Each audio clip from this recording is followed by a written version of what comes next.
Hi guys, magluluto pala ako ngayon ng palitaw. So, ito yung tikitman portion. Katapos na naluto. So, before ko pala, papakita ko pala muna nyo sa inyo paano ko siya niluto. Yan pala yung mga ingredients ko. 1 cup na sesame seeds, 2 cups na niyog, 2 cups na water, 1/3 cups white sugar, 500 grams na glutinous rice flour, and then water. Gagamitin natin yan mamaya. Ilalagay na pala natin yung water. So, bali konti-konti lang ang paglagay. 2 cups siya na nagamit kong tubig dyan. And then, haluin muna natin siya. Yung tubig pala niyan, medyo maligam-gam. Hindi siya mainit. Yung katamtaman lang. Kailangan lang konti-konti ang paglagay natin. Para naman makabuo tayo ng dough. And then, haluin muna natin talaga siya. So, sa part na yan, nagkamay na ako. Pag binibenta naman ninyo, gamit na lang kayo ng gloves. Pero pag kakainin lang naman ninyo, sure lang ninyo na malinis yung kamay nyo. Kailangan nakahugas talaga. Kasi pagkain yung hinahawakan. Then pagkatapos pala niyan, yan, masahin muna natin ng konti para makabuo tayo ng dough. Pag okay na yung ating dough, is-decide muna natin siya. So maglagay na pala tayo ng kawali. And then ilalagay ko na pala yung sesame seeds. Pagkatapos na ilagay natin, haluin muna natin siya. Kailangan natin na ma-brown lang siya ng konti. Kailangan bantayan natin, baka masunog. Pag medyo okay na siya, ang pag-brown niya,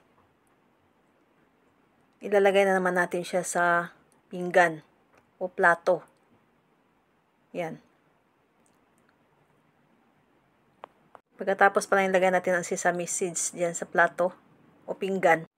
Haluin muna natin siya kung bahagya kasi para naman matanggal yung kanyang init. Then pagkatapos pala yan, pag medyo okay na siya, ilalagay naman natin yung niyog. Ilalagay din natin ang sugar.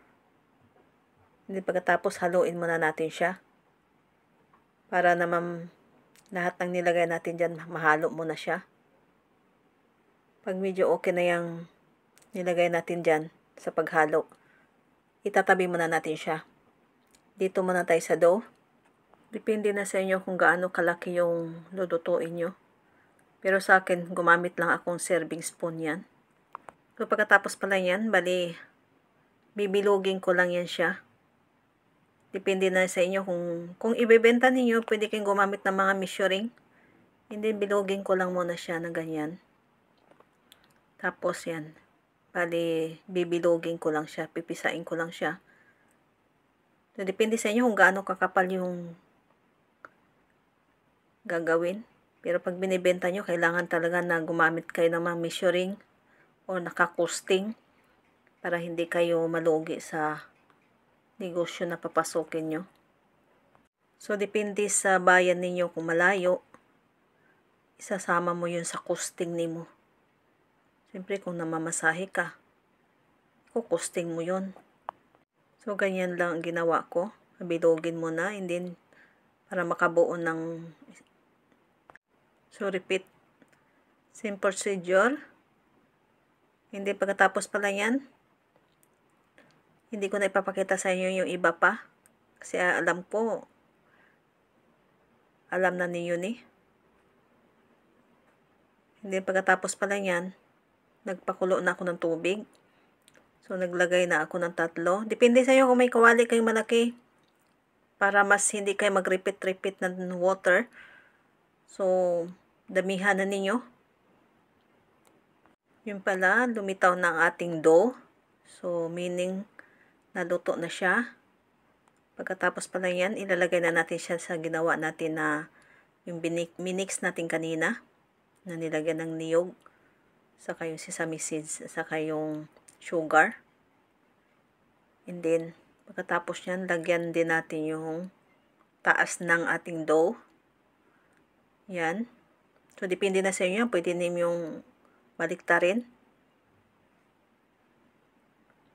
Sa akin, ginanyan ko lang siya. Yan. So, sa mga marunong na nito, skip na lang niyo yung video.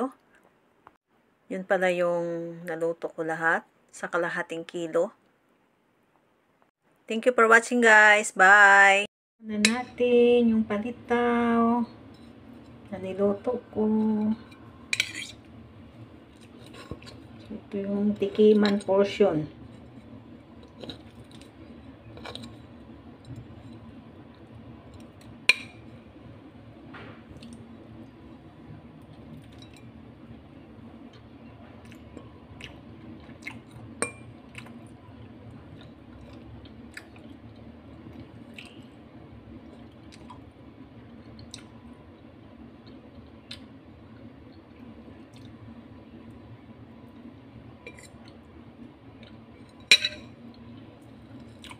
Sarap.